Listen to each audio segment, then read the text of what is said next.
Hey guys, in this video I'm going to show you how to change my font size on my Android mobile device. If you find this video helpful, please drop a like and subscribe to my channel.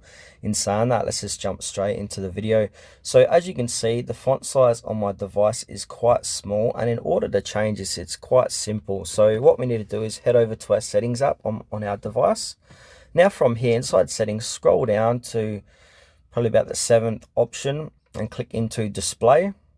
Now in display, scroll down again and we're going to have an option that says font size and style. So click onto font size and style, and this is what my font size is currently set to. So there's a scroll at the bottom of the page. As you can see, it says font size. So if we move this scroller left to right, we'll change the size of this font size of our font. So left to right, left is smaller, right is larger. So go ahead and increase it. I want to keep it, say, in the middle.